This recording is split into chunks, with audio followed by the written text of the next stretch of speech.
இன்றைய வகுப்பிலே நாங்கள் தரம் 10க்குரிய தமிழ் மொழியும் இலக்கியம் என்ற பாடத்திலே நாங்கள் முதலாவது பாடம் சென்ற வகுப்பிலே பார்த்து நாங்கள் தமிழ் எழுத்துக்களுடைய பிறப்பு பற்றி பார்த்து நாங்கள் அதைத் தொடர்ந்து அந்த பாடத்திற்கு பின்பகுதியாகிய வாக்கியவியலில் பார்த்து நாங்கள் அதிலேயும் நாங்கள் பார்த்து கொண்டு போய் நாங்கள் தின்னாங்கள். ஆகவே அதில் இருந்து தொடர்கின்றோம்.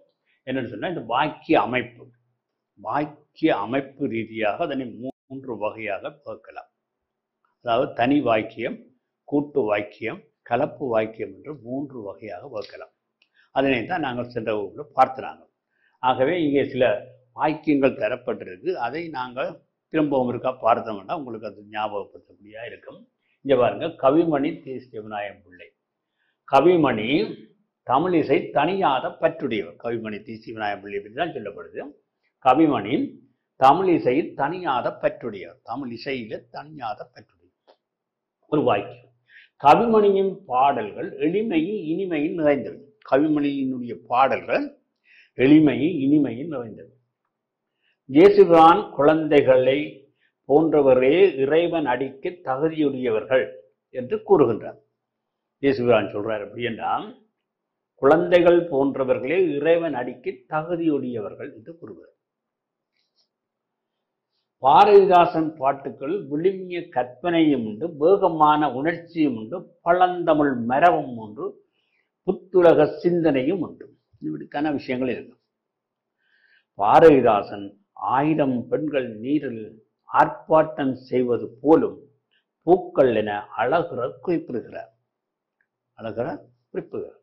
நீ கவனமாக படித்தால் பரீட்சையை சித்தி பெறுவாய். இப்படி வெவ்வேறு வகையான வாக்கியங்கள் இதிலே தரப்படும். எல்லாம் ஒரே மாதிரியான வாக்கியங்கள் அல்ல, வெவ்வேறு விதமான வாக்கியங்கள் இங்கே தரப்பட்டிருக்கின்றன. ஆகவே இவற்றை வாசித்து விற்பாடு நாங்கள் விடயங்கள் தொடர்பாக பார்த்தோம். என்னென்றால், இவ்வாக்கியங்களின் அமைப்பிலே காணப்படும் வேறுபாடுகள் எவை என்று நாங்கள் பார்க்கக்கூடியது. இவ்வாக்கியங்கள் ஒவ்வொன்றதும் எழுவாய் பயன்களை இனங்காணவன். முதல்ல எழுவாய் பயன்களை இனங்காணவன். சொற்கள் தனித்தென்று அல்லது தொடர்ந்து வந்து கருத்தை தந்து முற்று பெற்று நிற்குமாயின் அது வாக்கியம். வாக்கியத்துக்கு டிவிஷன். அதாவது சொற்கள் தனித்து நின்று அல்லது தொடர்ந்து வந்து கருத்தை தந்து முற்று பெற்று நிற்குமானால் அது வாக்கியம். இந்த வாக்கிய அமைப்பிலே நாங்கள் தனி வாக்கியம், கூட்டு வாக்கியம், கலப்பு வாக்கியம் என்று 3 வகையாக வகுக்கலாம் என்று நாங்கள் சென்ற வகுப்பிலையும் பார்த்தோம். இனி நாங்கள் தனி வாக்கியம் என்றால் எப்படி இருக்கும் என்றதை அதை பார்க்கிறோம். மேலே தரப்பட்ட வாக்கியம் முதலாவது வாக்கியத்தை அவதானிக்க. தமிழ் இசையில் கவிமணி தமிழ் இசையில் தனியாத பற்றுடையவர்.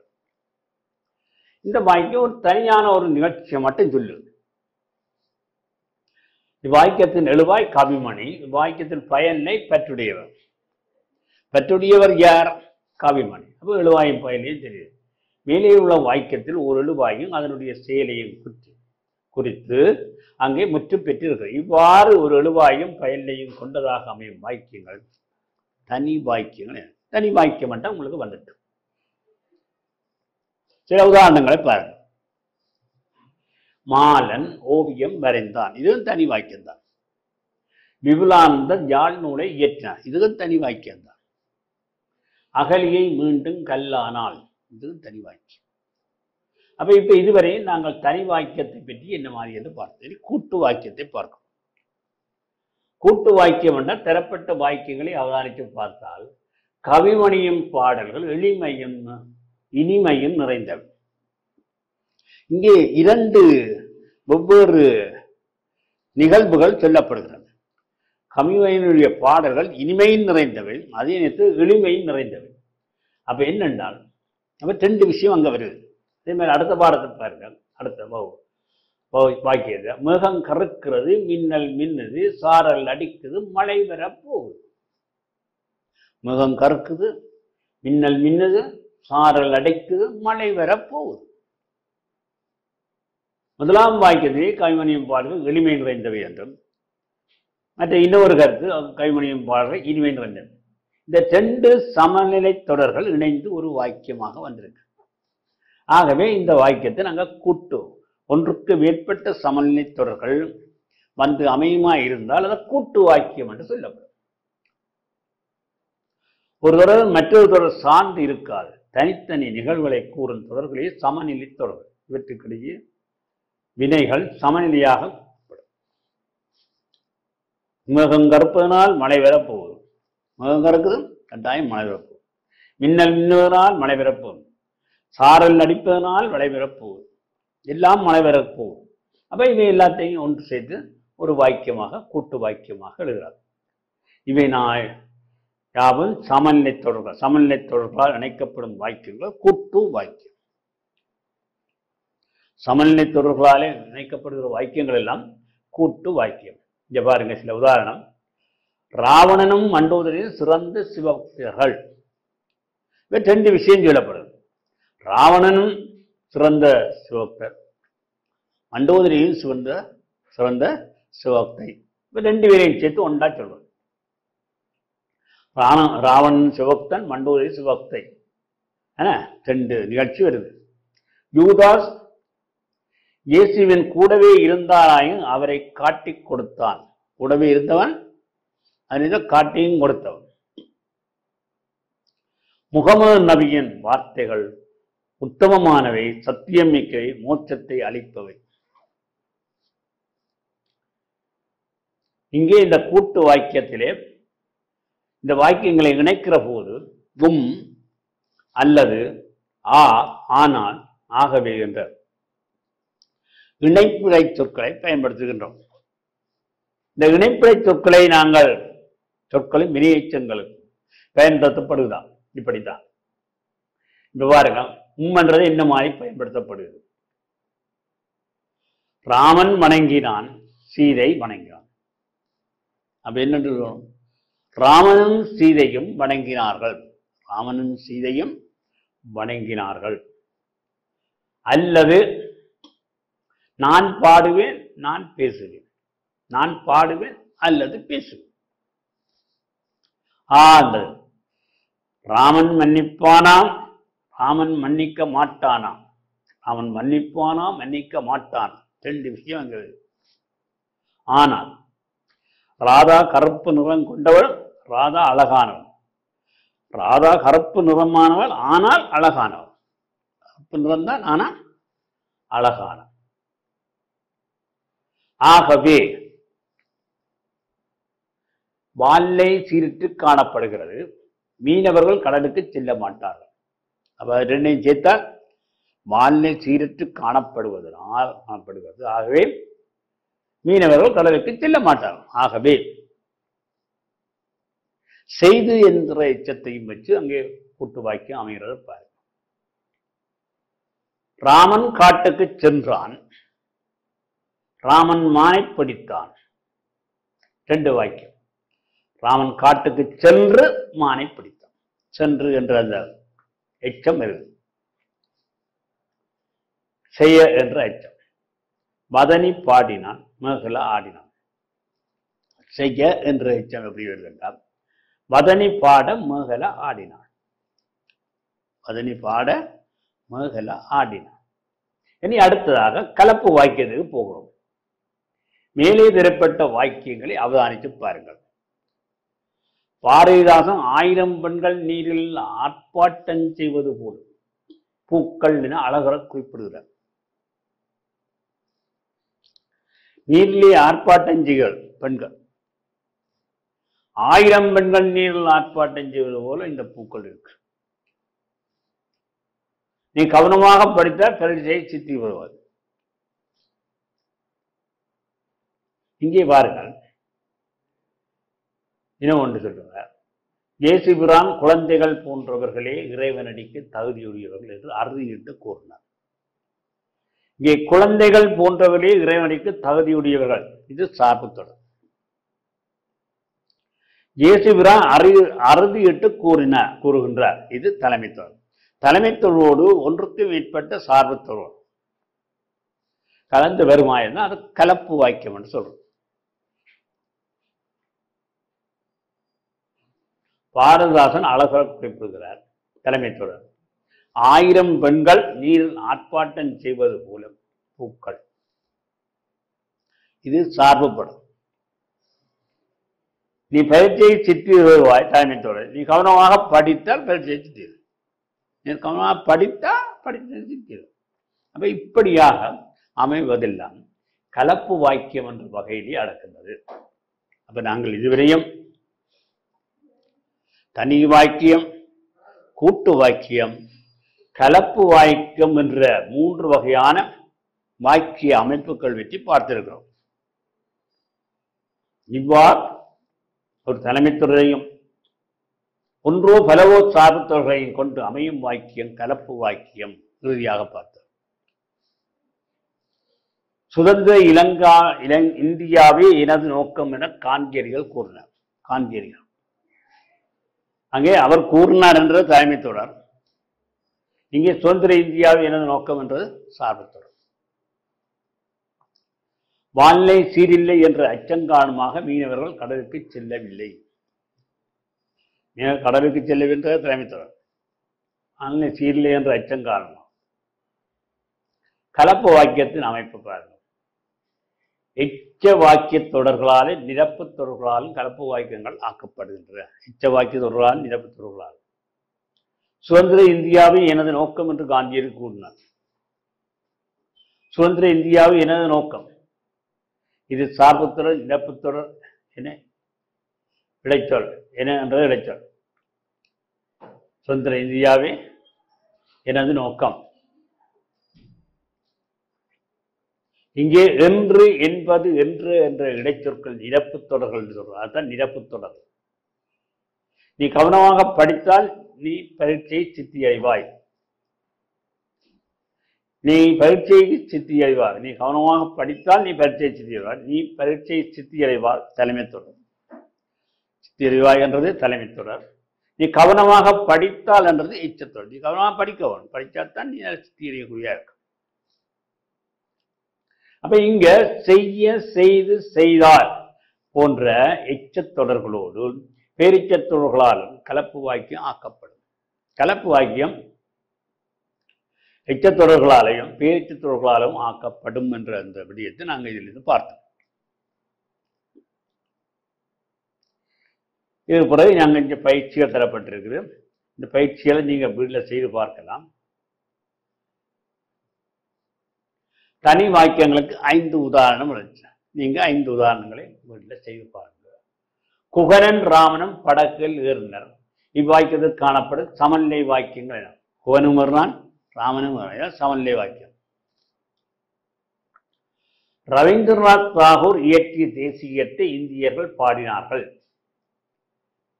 இவ்வாக்கியத்தை தனி வாக்கியமாக்குக என்று.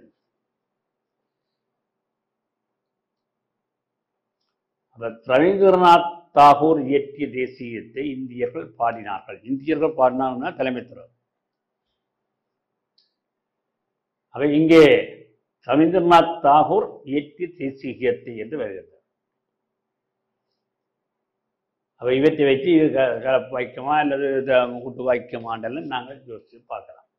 கூட்டு வாக்கியங்களுக்கு 5 உதாரணம் நீங்களாக 5 உதாரணங்கள் எழுதும். பின்னர் இணைப்புரை சொற்களை பயன்படுத்தி கூட்டு வாக்கியங்களை ஆக்குறது. இவற்றை வைத்து நீங்க வாக்கியங்களை ஆக்கலாம். ராமனன் வந்தான், சீதையும் வந்தான்.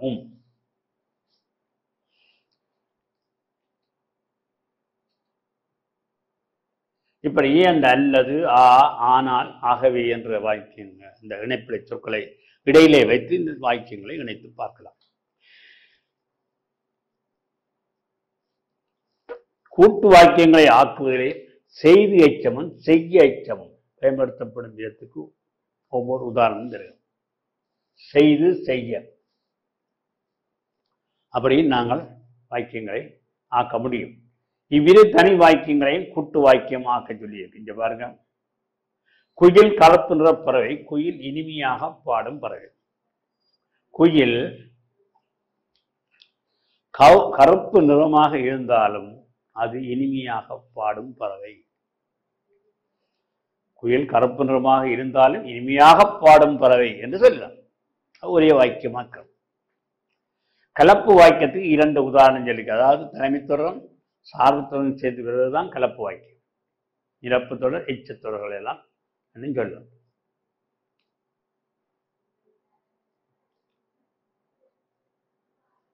எழுத்துக்களின் ஒலி வேறுபாடுகள் மாற்றொலியன்கள் என்ற விடயத்துக்கு நாங்கள் இப்போ நாங்கள் இது சென்ற வகுப்பிலே பார்த்தபடினால உங்களுக்கு இதோட இதனை பார்த்து நாங்கள் இந்த எழுத்துக்களின் மாற்றொலியங்கள் ஒலி வேறுபாடு. தமிழிலே வல்லின மெய் எழுத்துக்கள் ஒன்றுக்கு மேற்பட்ட ஒலிகளை கொண்டு அமைந்தன. வல்லின மெய் எழுத்துக்கள். இவ்வாறு இந்த எழுத்துக்கள் வெவ்வேறு ஒலிகளை கொண்டு அமைவதை மாற்றொலிப்பு என்று சொல்லுவார். இந்த மாற்றொலிப்புகள் சொற்களில் எவ்வெழுத்துக்களுக்கு அமைந்துள்ளன என சார்புடன் நோக்கி வேறுபடுகின்றன. அவ்வெழுத்துக்கள் அமைந்துள்ள சார்புடன் நோக்கி அவை வேறுபட்டு காணப்படும். கடல், பங்கம், பாகம் இந்த 3 சொற்களை கவனிக்கும். கடல், பங்கம், பாகம் இந்த 3 சொற்களும் பகர வேறுபாட்டு ஒலிப்பதை ஒலித்து பார்த்து அறிந்து கொள்ளும். கடல், கப்பம், கதவு இங்கு க என்ற எழுத்து கே போன்று ஒலிக்கின்றது. தங்கம், மங்கை, தீங்கு இங்கு க என்னும் எழுத்து ஈ போல அழுத்தமாக ஒலிக்கின்றது. சுகம், மேகம், தேகம் இங்கு க என்னும் எழுத்து எச் போன்ற மென்னியாக.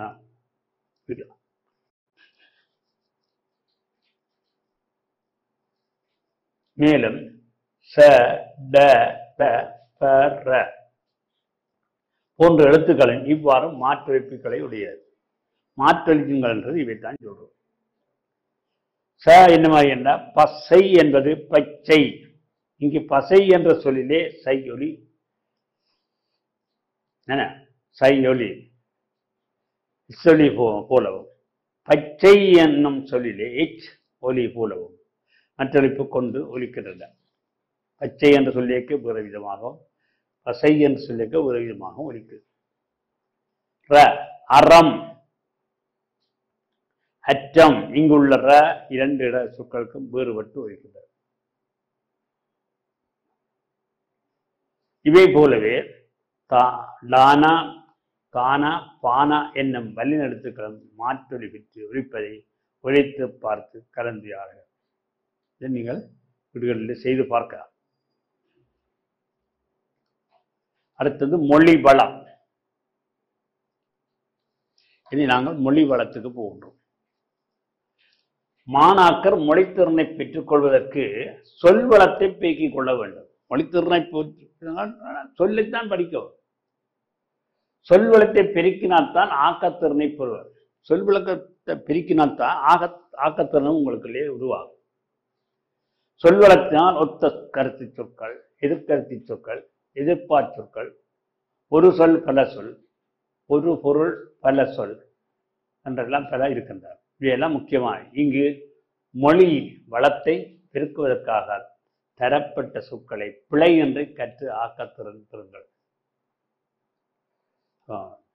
நீங்கள் இந்த இதில் மொழி வளத்தை பெருக்குவதற்காக தரப்பட்ட சொற்களை பிளவுபடுத்தி சொல்லக்கூடாது. ஒத்த எழுத்து சொற்கள் பாருங்க, சிலர் இருக்கிறார். அங்காடி, அகதி, அச்சம், அஞ்சலி இவையெல்லாம் என்னென்று உங்களுக்கு தெரியும். அங்காடி என்றால் சந்தை, அகதி என்றால் ஒரு அனாதை, அச்சம் ஒரு பயத்தின் அறிவு, அஞ்சலி வந்தவருக்கு அஞ்சலி செய்கிறது. அடவி, அடிசில், அணங்கு, அண்மை. அடவி அது உங்களுக்கு தெரியும். அரிசில், அரிசில் என்றதும் அதுவும் ஒரு பொங்கலை தான் சொல்றது. அணங்கு, அணங்குன்றது பெண்ணை சொல்றது. அண்மை, அண்மை என்று மிக அண்மை.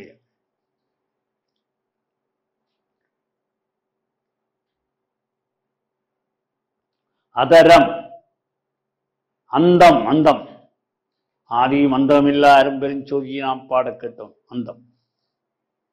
அழகு, அக்கினி எல்லாம் தெரிஞ்ச சொற்கள். அபாயம், அப்பு, அமர். அப்பு என்று சொல்ற வழக்கம் இருக்கு, அமர் என்று சொல்ற வழக்கம் இருக்கு. அம்புயம்,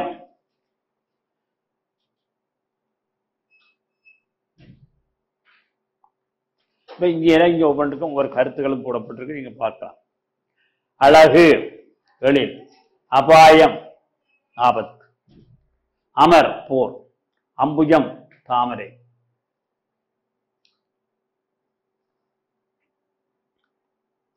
அலுவல் வேலை, அவனி என்ற பூமி, அறம் என்று சொன்னால் தர்மம், அங்காடி என்ற சந்தை, கதியற்றவன், அச்சம் பயம், இறை வணக்கம், அடவி காடு, அரிசில் உணவு.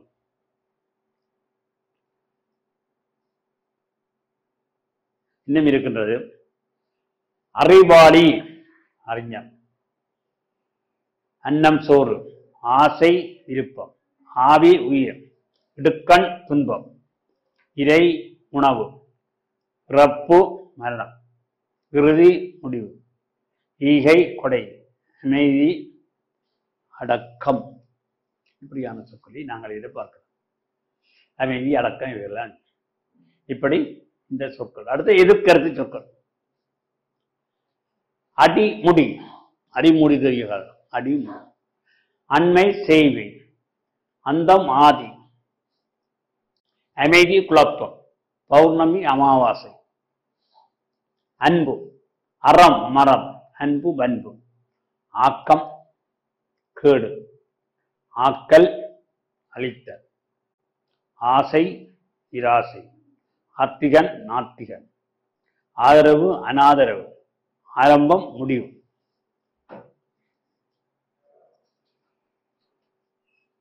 இசை வசை, இசை வசை, இணக்கம் பிணக்கம், இணைந்து தனித்து, இம்மை மறுமை, செயற்கை இயற்கை செயற்கை, இளமை முதுமை, இன்சொல் வன்சொல், ஈரம் வறட்சி, உயர்வு தாழ்வு, காலம் அகாலம், கனவு நனவு, கலக்கம் தெளிவு, எளிது அரிது, ஏற்றம் இறக்கம், ஏறு இறங்கு, காய்தல் உபத்தல். என்னென்றால் காலம் அகாலம், காலம் அகாலம், கனவு நனவு, கலக்கம் தெளிவு, எளிது அரிது, ஏற்றம் உறக்கம், ஏறு இறங்கு, காய்தல் உவத்தல், கதி நிற்கதி,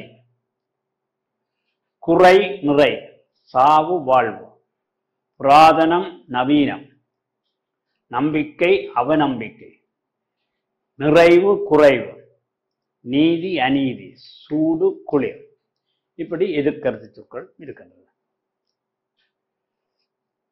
அதே மாதிரி இன்னும் சில இருக்கின்றன. வரவு செலவு, சுத்தம் அசுத்தம், வாதி பிரதிவாதி, செங்கோல் கொடுங்கோல், குறுக்கு நடுக்கு, ஒற்றை இரட்டை, ஏற்றுமதி இறக்குமதி, ஞாபகம் மறதி, காய் கனி, உறவு பகை, வினா விடை, உள்நாடு வெளிநாடு. இப்படி எல்லாம் எதிர்கருத்து சொற்கள் இருக்கின்றன. எதிர்பார்ப்பு சொற்களும் இருக்கின்றன. இது பாருங்க, அண்ணா அக்கா, அப்பன் அம்மை, அரக்கன் அரக்கி, அழகன் அழகி, ஆசிரியன் ஆசிரியை, இடையன் இடைச்சி, இறைவன் இறைவி, உத்தமன் உத்தமி, உழவன் உளத்தி, எசமான் எசமானி, ஐயன் ஐயை, ஒருவன் ஒருத்தி, கணவன் மனைவி, காவற்காரன் காவற்காரி, கிழவன் கிழவி, குருடன் குருடி, சமயக்காரன் சமயக்காரி, கூனன் கூனி, செல்வன் செல்வி, தாதன் தாதி, தந்தை தாய், தம்பி தங்கை, தமையன் தமக்கை. இப்படியெல்லாம் எதிர்பார்ப்பு சொற்களையும் நாங்கள் இதை கவனிக்கலாம். இன்னும் பாருங்க, தலைவன் தலைவி, பாணன் பாடினி, வேடன் வேடுவிச்சி, வீரன் வீராங்கனை, பைத்தியக்காரன் பைத்தியக்காரி, பூட்டன் பூட்டி, வீட்டுக்காரன் வீட்டுக்காரி, தேவன் தேவி, அரசன் அரசி, பிரான் பிராட்டி, பொன்னன் பொன்னி, புத்திரன் புத்திரி, பாங்கன் பாங்கி, குரு குருபத்தினி, பண்டிதன் பண்டிதை, நடிகன் நடிகை, மருத்துவன் மருத்துவிச்சி, பணக்காரன் பணக்காரி என்று இது எதிர்பார்ப்புகளாக நாங்கள் பார்க்கிறோம். இனி அடுத்ததாக நாங்கள் கட்டுரையாக்கம் என்ற ஒரு தலைப்பு வருகின்றது. இது இந்த ஒரு முதலாவது பாடத்துக்கு பின்னால் தான். அதனால் அதை நாங்கள் அடுத்த வகுப்பில் கட்டுரையாக்கத்தை விரிவாக நாங்கள் பார்ப்போம். நன்றி. கல்வி டிவியில் புத்தம்புது நிகழ்ச்சிகளை உடனுக்குடன் பார்த்து மகிழ எமது Facebook மற்றும் YouTube பக்கத்தை லைக் செய்யுங்கள்.